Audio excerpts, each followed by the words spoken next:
All right, welcome back. So to review the ministerial performance review, we've got Mr. Zachary Ahmed, who is the special advisor to the president on infrastructure. He joins us in my studios in Abuja. Good morning and thank you for joining us. Well, you know, there are those who have this preliminary impression that the government is scoring itself good, and they just wonder, how could they score themselves good when almost everywhere you turn, you have people who have lost jobs, people who think, oh, wait a minute, I have to pay a lot more here and there, and yet this review seems to be scoring itself good. So what will you say to those people at the moment? I think, Chamberlain, thank you, and good morning. I don't know where the conception is that the government is patting itself on the back, per se. We live in an environment that has changed drastically over the past year. And I think the government's focus now and the administration's focus is how do we reassess the new realities in the outbreak of the COVID pandemic and the significant challenges that our citizens in Nigeria alongside the rest of the world are facing. So this retreat and ministerial performance review is about two critical things. One is reassessing the environment and what we need to do to make sure that Nigerian citizens are protected. That's the president's mandate. The second thing is to objectively assess the performance of all ministers against a set of criteria and targets that were set at last year's retreat. So we have to live in today's reality. There's no patting oneself on the back, but there is a realization and a review of how do we make Nigeria better and stronger within this difficult global environment that is impacting our citizens. That then to say, if it's a performance review against those set objectives, there's got to be maybe like an assessment in terms of how well or otherwise we've done in certain areas and where we need to improve. So there's got to be some sort of appraisal in terms of have I done well or not. Isn't that part of what is expected in this performance review? Yeah, that's the second part that I said in terms of the objectives of the ministerial retreat, which is assessing all ministries and the government's performance related to criteria and targets that were set at last year's retreat. But also, more importantly, re-looking at those targets and making them more contemporary to today's challenges. I think it would be difficult to say that you keep a set of targets stagnant when we know the whole world has changed. So this retreat is very important. It's about repositioning and reevaluating and ensuring that the government's objectives for the next year and our targets are reevaluated, but also aligned to our current realities so that we can protect the Nigerian citizens and ensure that we're working and performing at an optimal level in today's reality. All right. Would it be fair to say, for those who think, well, just so they know, while they assess themselves based on those yardsticks, just know that, look, in light of how people feel and think, they think, at the moment, you haven't done well in this first year, so you need to up the game. Well, I think government is about continuously reevaluating where we are. In some areas, the administration has done well. In other areas, we know we have work to do. But like I said, this is about objectively reviewing performance. It's not about politics. It's not about a pat on the back. It's about really looking at the performance and the targets and the reality and asking ourselves what more can be done. So I'd say, we need to also recognize that as government officials, constantly things change. And the way the Nigerian is feeling today, the way the citizens are feeling today, is as a consequence of many factors, some that are beyond the control of anyone globally. But that doesn't change the fact that we have the responsibility, and the administration, through the leadership of President Muhammadu Buhari, who cares deeply about our citizens, is up to the task. And that's what we're working on in this ministerial retreat.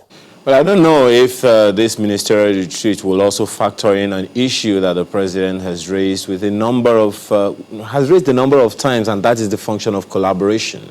How far-reaching would you say that this retreat has or will address the issue of whether or not the ministries, departments, and agencies have collaborated significantly, effectively enough to make significant impact on the people? For instance, one of those agencies, one of those aspects of our national life would be security, where all the agencies were mandated several times over to collaborate. And that's probably going to also reflect in the kind of conversations that the Ministry of Labor and Productivity is having with the Ministry of Health to ensure that we forestall all kinds of strikes. We've had a significant number of them this year alone, even in the face of the pandemic that we're having. So talking about interministerial collaboration, how well would you think that that assessment would score for or against or necessary improvement for the entire process?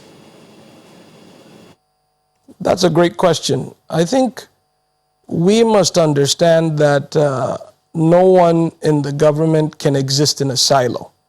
And by the nature of government, there are tasks that require multiple parties to engage. I'll give you an example.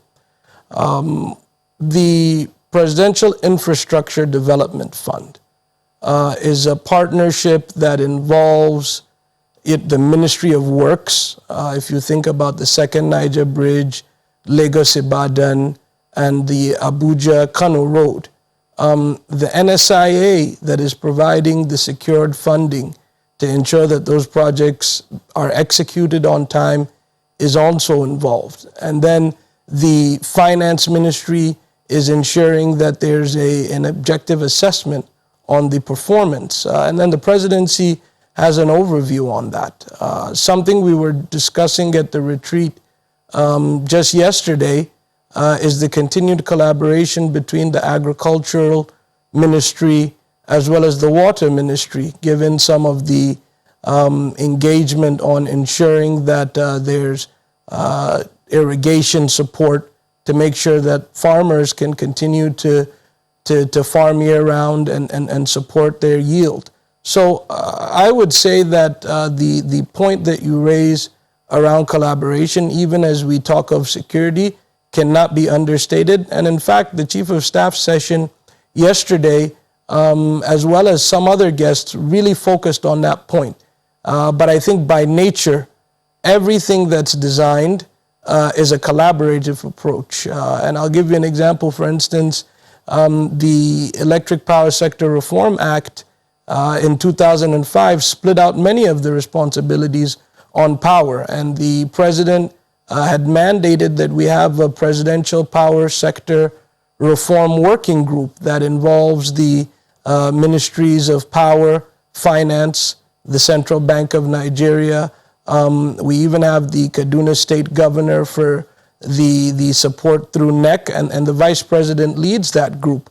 So we're continuing to ensure that everyone's talking, everyone's partnering, and that we can achieve the very important targets that the President has set for this administration.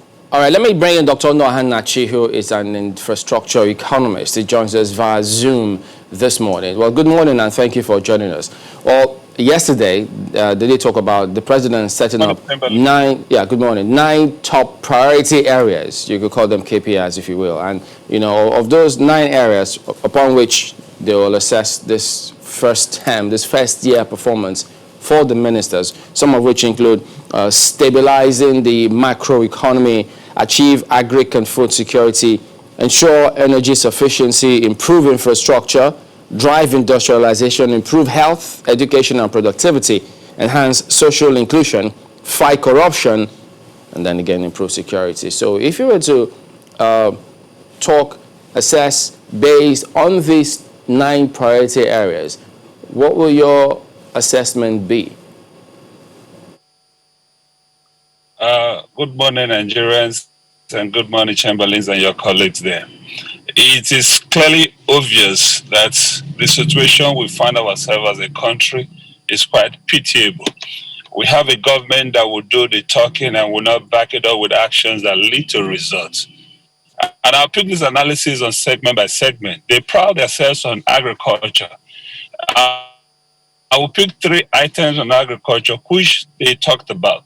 Look at the anchor borrowing program, which the CBN is supposed to coordinate. They eventually have set up a fund which revolves around themselves, but just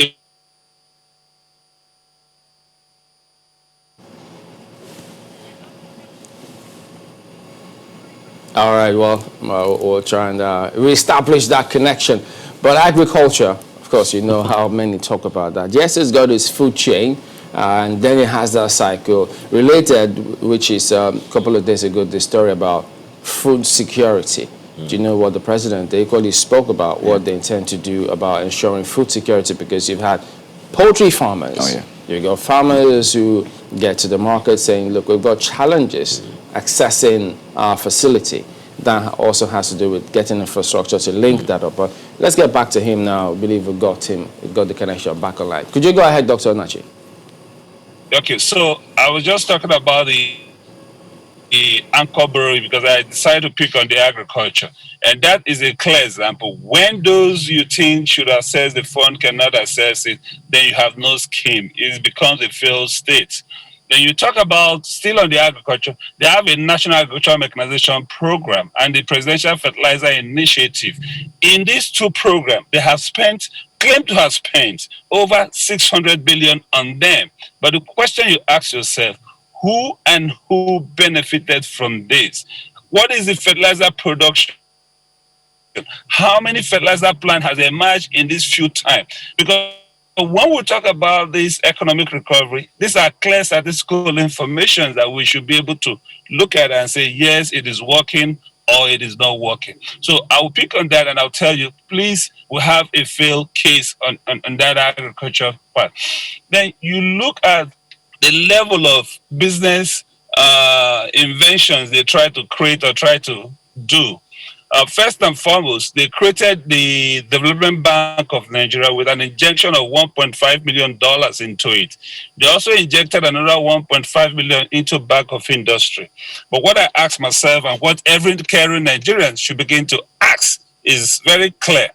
The Development Bank, which they claim to have established, can we be able to know who has borrowed from that money, who that fund has been given? At the end of it, you still see this lending going through commercial bank, requesting for all kind of collateral. It is very pertinent to know that this is not the time for so many things they are thinking about in terms of revenue generations and otherwise. A typical example is the tariff increase, the pump price increase. What are the fundamentals behind it? I have said this before now and I'll say it again without any reservations. The disco has failed and they have failed beyond an unimaginable point. They all took up that asset on their ability to improve on the infrastructure, not on their ability to lump their their failure on the consumers. You took up that asset on, yes, you will overcome technical, you will overcome commercial, and you will overcome all kinds of difficulties attached to it. But now you fail to that. Government is busy injecting funds into you, and we cannot get that. What does the people get back? Government supporting them to increase tariff. And that is also an indication of failure.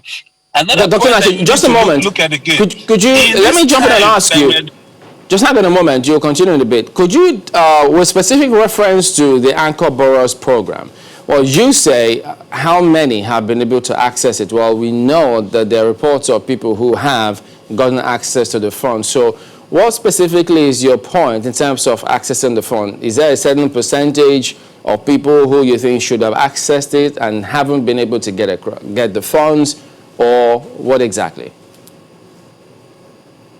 Okay. The anchor borrowing program have two sections that is clear. The most important section that will have impact, it is not when you release 5,000 or 10,000 to peasant farmers that will actually change our agricultural sector. I'm talking about the commercial agricultural loan of CBN, which has the tone to give the commercial farmers, the commercial agricultural investors, the requires incentive to really produce for the masses. And my concern, yes, the 5,000, 10,000 they're sharing among farmers, people get, the peasant farmers get that. But would that give us commercial agriculture value? The answer is no. Capital, no. But I'm talking about the commercial agriculture sector of the anchor borrowing program, of the CBN program. Now, what happened is this: when an investor, a farmer, a commercial agricultural investor apply for that, he goes through the commercial bank like you are seeking a normal commercial loan. And that has made it impossible for anybody to access it, because the commercial bank will equally demand for their collateral, will demand for their conditions of loan. The only difference between that and regular commercial loan is the interest values.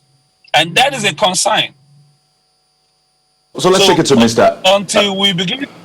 Let's take this to Mr. Ahmad just to get his response to some of the issues you have raised. So, Mr. Ahmad, there'll always be questions about, how these funds are dispersed, the criteria. He thinks that there's not much difference between what the government is offering and what commercial banks are offering. So, in terms of disbursement, especially at the commercial level, would you still rate the government to have done well? Absolutely. I think we cannot pack everything into one assessment, right? The evidence is there. Some of these allegations are not backed up.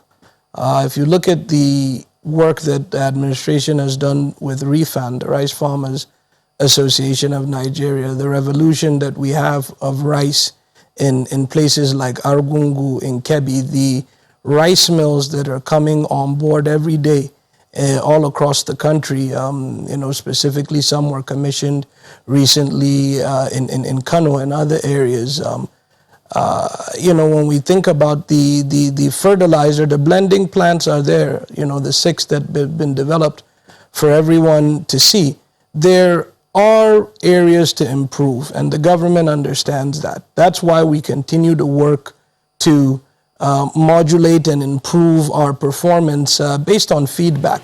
But to say that nobody has accessed funds, I think is a little bit of a stretch. No, I'm not sure he meant nobody. Pardon me. What are we doing? Just a minute. I don't think he's saying nobody has accessed those funds. I think some of the things that even popped up previously was that for those intervention funds, because there were times that the DMBs will not even, act as they are supposed to. Hence, the CBN had to be the one to anchor those funds such that people can access it.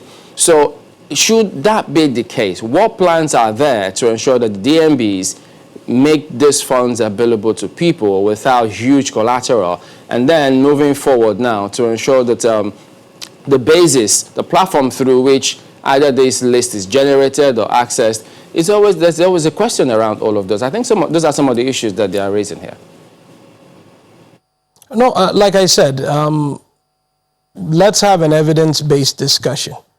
As you mentioned, the CBN stepped in to ensure that the funds go directly and more easily to the farmers. That's why the whole concept of anchor borrowers came in, where associations and groups can partner and support themselves and secure their loans through a system of partnership. These loans go directly to the farmers. We have seen the improvement in output. Nigeria today is the 13th largest producer of rice in the world and will continue to climb up those ranks. But the point I wanted to raise is, what your other guest, I think Mr. Onuoha, raised is at the heart of our problem. We have for years continued to focus on these consumption subsidies. These consumption subsidies have gulped trillions of naira. You know, at some estimates, we've spent over 10 trillion naira over the past decade subsidizing petroleum products. And when you look at the PMS subsidy challenge, it benefits the rich at the expense of the poor. Analysis from global partners and local analysts say that 2/3 of that subsidy goes to the rich man that has multiple cars and at will drives from location to location, right? The other subsidy that we talk about, which is the subsidy for the electricity, right? That we have spent almost 2 trillion naira on over they're all consumption subsidies. Right, At okay, just give us a moment. Well, we'll come back to this. No, we need to go to break, actually. So we'll let you at least shed a little more light on how those funds actually go to the rich and not to the poor. That's when we return. Join us again.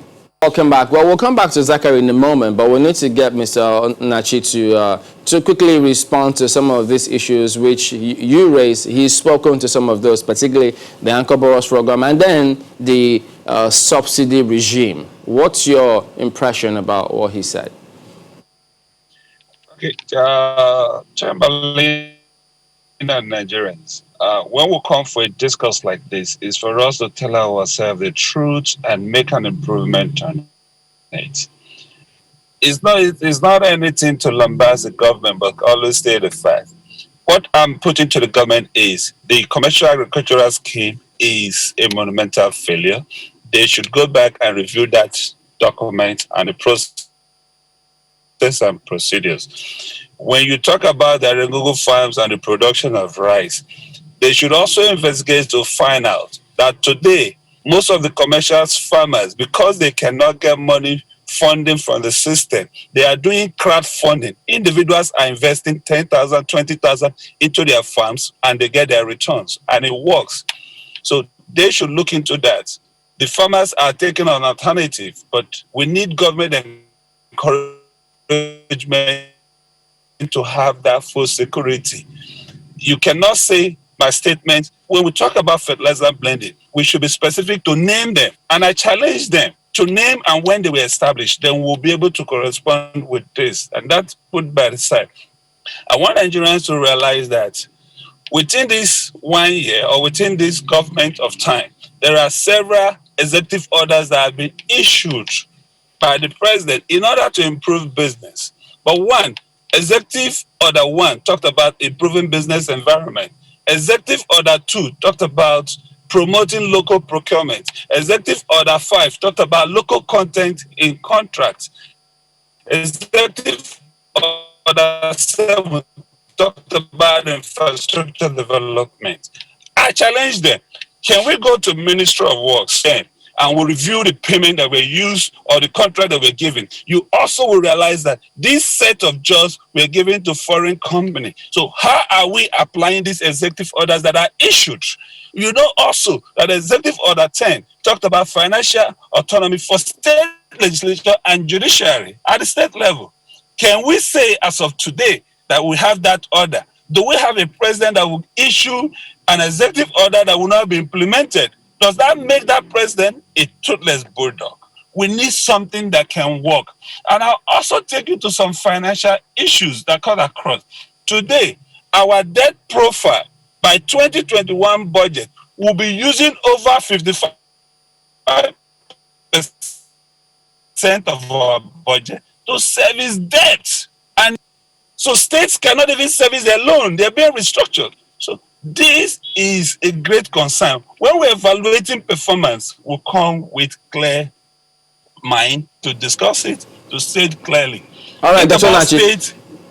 Okay, just hang on a minute. Let me bring in Mr. Ahmad. I know, we're really tight for time today. Could you go ahead, in addition to your response to some of these issues, now, before we went to break, you did talk about how this subsidy regime was benefiting the rich as opposed to the poor. For those who have multiple cars, they access that product at a cheaper rate. So how has that been addressed with the removal of the subsidy? I mean, getting from the rich and benefiting the poor. So like what I was saying is some of the issues, and I think it's difficult to unpack all of the items that we combined into the feedback from Dr. Onuoha. But what we have to understand is the dynamic of subsidizing the rich at the expense of the poor has to stop. It just has to stop. Where we're at today is the subsidy for electricity. We found that the 10% of the population consumes 60% of the energy. And it makes sense. The people in highbrow areas and GRAs, Ikoyi, Asokoro, Metama, they have 5 ACs, they have big houses, and all the energy goes to them. And when you subsidize that group, and your subsidy is exceeding the budgets of education and healthcare and other social services combined, where is the justice in that? How does it work for the petroleum industry? Has made a difficult decision after looking at these issues to ensure that we're moving to more production subsidies and support. I know that there are a number of issues. Rather than these consumption subsidies that we have. So I was quite specific look at all about the support that's coming from the 2.3 Mrs. Zachary, just a minute. I needed to hear. Plan. I needed to understand, if you can hear me, I needed to understand how that is working for the fuel subsidies specifically, how that is now being addressed such that the rich won't access it as subsidy, they won't benefit, now the poor will then benefit. How is that working with this removal of subsidy? No, I think, Chamberlain, facts are facts, right? When a certain group consumes more, the rich, for example, and the subsidy is targeted at that product, they will get the benefit. How we transition from that is saying no more. We are going to take these billions of naira, which is fact and evidence-based, that we've put in the subsidy, and take it to education, take it to healthcare, take it to agriculture and infrastructure. Consumption subsidies, the bad thing about them is after you consume, nothing is left. All you have left is you've consumed the product, but there's no physical infrastructure. So what we're doing is saying that we're restructuring this. We're going to move to supporting upstream that provides jobs. And even the electricity subsidy that you talk about and the tariff, we did it in the most sensible way, because a service-based tariff and the tariff structure that is being executed now, only 25% of the top consumers in the country are being impacted. I can't stretch that because of your time, Everyone with less than 12 hours of supply is not getting impacted. Well, I won't be able to stretch that now because, I mean, a lot of these people you speak about are still based on estimated billing, of which they're still crying about. But could you also speak to those executive orders which are meant to ensure that we stimulate the local sector here? But he thinks that foreign companies still have huge access to some of these. What's the thinking concerning that? No, again, I think that is, we have to work on facts and not conjecture. I'll link two of the topics you raised. You talked about estimated billing and you talked about local production. The ban on estimated billing today through the capping regulation is being enforced, and the president, as a conditionality, said that we must do mass metering. The mass metering program will exclusively be for local meter manufacturing and production.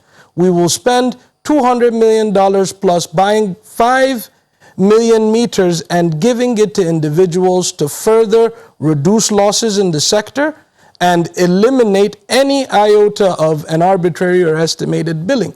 So as I said, when these things are done, and we've seen what this administration does with money, Second Niger Bridge is there, the progress on Lagos-Ibadan, the work being done on Abuja-Kano, we know how to take money and put it into infrastructure so Nigerians have something that can create jobs and leave a legacy. But we need to get away from these consumption subsidies that benefit the rich when our education and healthcare budgets are struggling, and we can see the challenge of not having more money in healthcare as this just one moment, Mr. Just one moment on this issue that you are raising.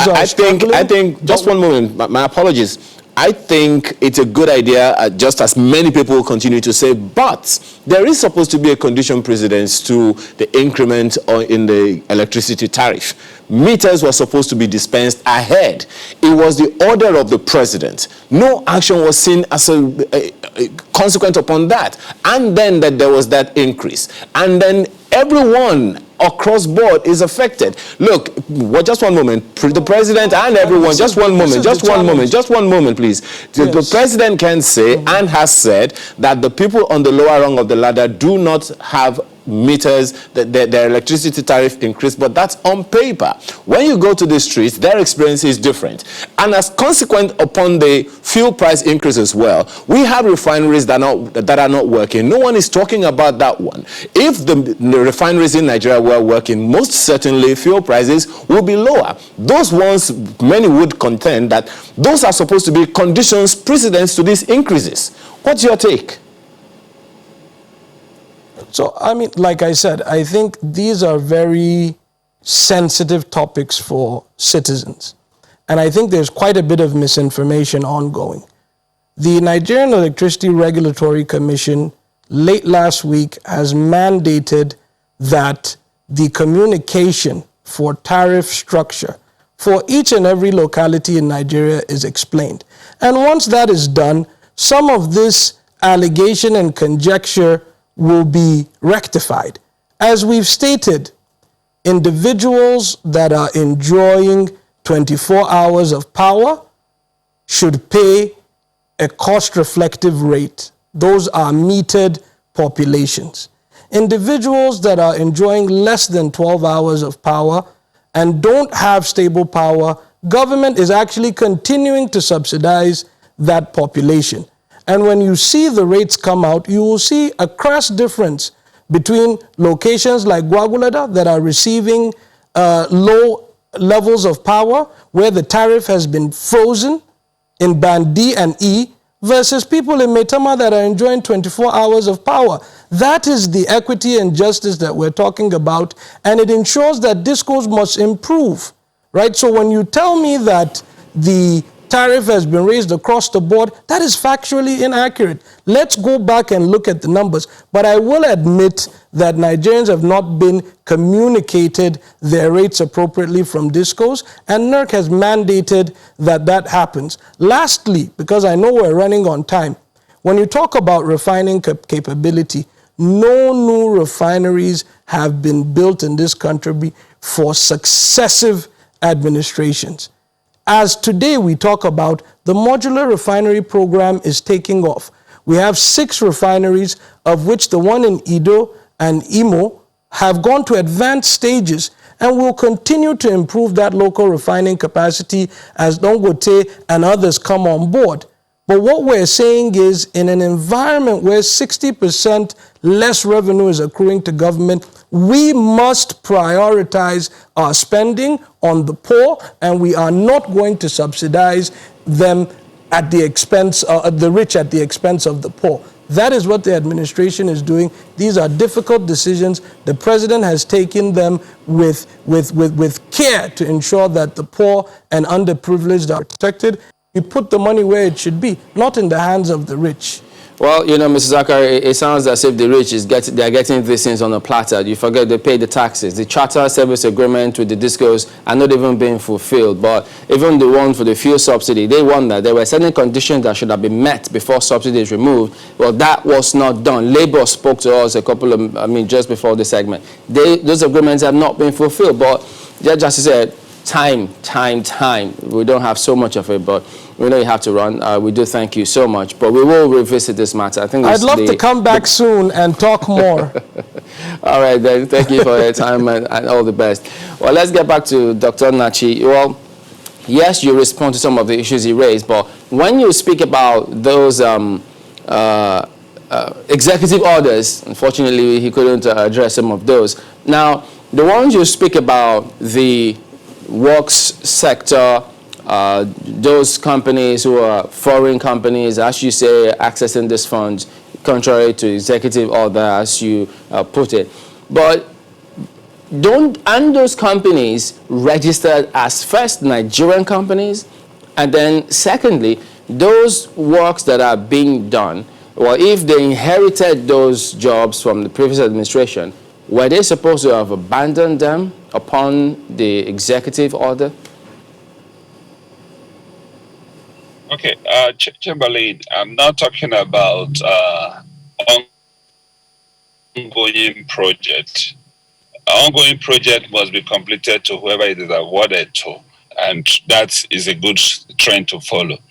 The last permanent secretary that just left there, Dr. Booker, between the last Sukuk fund that was released, that was raised for the Ministry of Work, which was 100 billion, it was spent on 25 road projects. I can authentically tell you this without any reservations, that over 20 of those projects were awarded to foreign companies. And when we say foreign companies, it is clear to define it. We are talking about companies that can grow Nigerian engineers in terms of experience, in terms of manpower. We are not talking about a company, even if it is registered here, you bring all your Chinese to work under that company. We are not gaining any experience from that. The experience will equally be exported out of the country when they are done with us. When you bring a Lebanese group of people, even if they are registered in Nigeria and doing everything, and the high hierarchies of the engineering structures is done by Lebanese, your brothers and your sisters are not gaining the required experience. And that order clearly, order 5, clearly define it in terms of science, engineering, and technology. And that is a key concern. If we don't address this quickly, that will be a problem. Before we wind up, the issue of electricity tariff, the cost reflective tariff structures was already built from the day the discos were taking over that plant. What we're addressing is not a problem. The problem is compliance of the discos to the agreement with federal government. That's the problem. If they do comply to that, then we will not have these issues we are talking about today. Now, I will tell you why the tariff is being raised. The discos signed a contract that they will sign the contracts. One, there are technical losses associated with distribution. There are commercial losses associated with distributions. There are thefts associated with distribution. These are investment areas that the discos are supposed to do. So when you, like, give a typical scenario, you take a 200 megawatt of power and you fail to distribute it effectively where you can bid for that 200. Along the line, you lose 50 to commercial. You lose 50 to 10. Oh dear, well, I just lost some of those points now as a result of, well, the connection not too great, but we'll try and get that back. But, okay, I understand what happened back. But Dr. Nachi, I'm sorry, we'll just keep losing you time and again. If you can hear me, could you speak to his impression about not subsidizing the rich across board, electricity, fuel, and getting it onto the poor? Do you understand the point he was making there?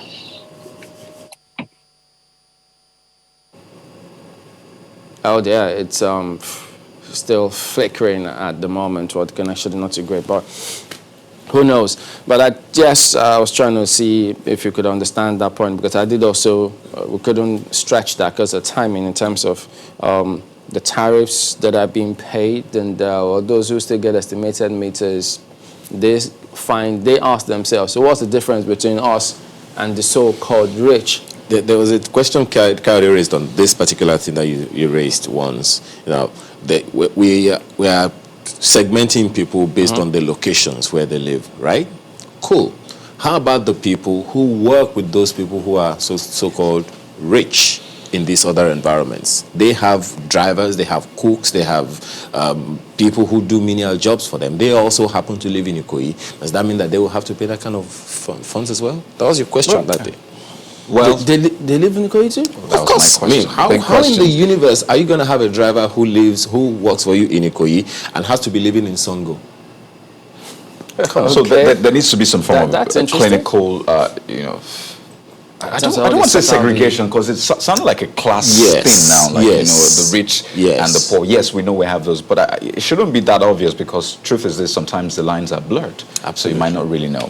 Yeah, but the thing about when they talk about the rich and the poor, they pay taxes, So whatever good, that's why I can't remember which governor says, look, there's consumption tax. If you consume, you pay the tax. That is not across board. So if, quote unquote, you're rich, you consume that product, you pay the tax for it.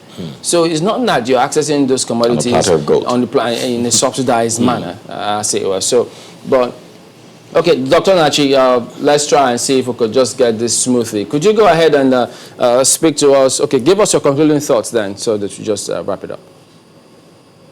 Okay, I will put my concluding thoughts on the subsidies, both in electricity and the PMS product. A clear statement on the PMS. Please, governments, those in power, can we do full deregulations of PMS? If we do full regulations, I will guarantee you in 3 to 6 months, there'll be market price stabilizations. And whether you think you're subsidizing for the rich or subsidizing for the poor, there is nowhere in the world that petroleum product is subsidized. Rather, you can subsidize transportation. Work out how to subsidize transportations, and that will be a clear dimensions to go. And they realize that sector will flow naturally, and there will be no complaint about it. But on the electricity part, I pointed out that we are addressing the symptoms and not addressing the cause. The cause what we are having today is failure of discos to comply, to adhere to their contractual relationship. And I was given an instance where a disco received 200 megawatt of power, and you are supposed to bid for that 200. But because of your inefficiency, you lose 50 to technical courses, you lose another 50 to commercial. So you only have 100 to build. And you want to raise the price of that 100 to cover for the 200 that you receive. Nobody will accept that. Let people begin to get that matter right and subject the discos owners to what their contractual relationship clearly stated. And that will Dr. Nachi. Because there will be no need of increasing any tariff. All right, we appreciate your time today. This is an ongoing matter, and so we'll keep close attention to that review again today, and then hopefully follow up. Thank you for talking to us today. Let's move on. Thank you, and have a lovely day. Yes, a very quick one.